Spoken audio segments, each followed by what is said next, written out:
All right, this debt thing, the two-year budget thing, it's probably going to go through. And a lot of people are relieved that we'll at least get past the hurdle of the way Washington operates. There is some value to that. I understand. The good congressman from Pennsylvania among those saying that it takes some uncertainty out of there.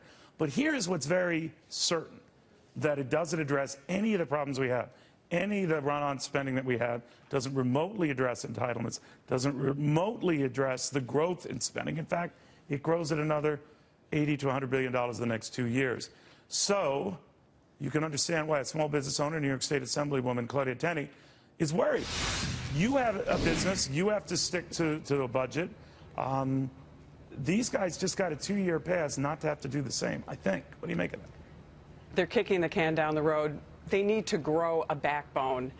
Businesses like ours, small businesses, medium-sized businesses, all businesses, we can't have government continue to grow and we don't have a reduction in regulations and taxes. That's what's crushing our business community. They always say, Claudia, we don't have time for that now. We will get to that. We will get to that. We will look at intelligence. We will look at the sweeping nature of excessive spending behind discretionary programs and the rest.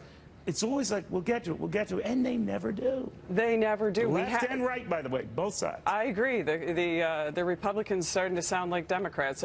We need to reduce the cost of doing business with government. Government is what is in the way, especially in New York State and across this country. We cannot compete nationally, internationally, with this overburdensome regulations, taxes. I live in New York. It's the highest tax state, basically, in the country right now. We're #1. It's not a good place to be.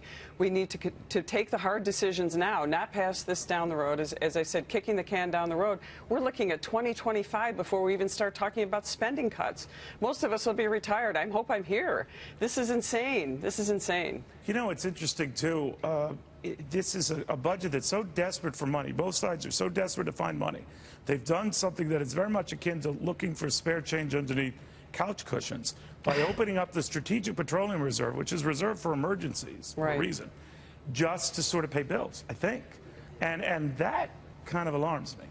Yeah, well, that alarms me too. But remember, what the United States, I support defense spending. This country was founded on national security. It was founded on the idea of the federal government, let me put it that way, was founded on national security, its primary role, border security. Believe it or not, that's what our founders wanted. But as far as the spending, it just never ends, the spending on unnecessary programs. And let's unleash the natural gas and some of the other natural resources that we have instead of going into our reserves. The power of the United States is it's an economic power, most importantly. And if we lose our economic power, we lose our standing in the world, and we need to continue to be strong. And crushing debt does not keep us strong. My area, Assemblywoman. Thank you very, very much. Good seeing you again. Thank you. She does raise a good point. That would be a good ad for New York. We're #1 in taxes, but just go with #1. More.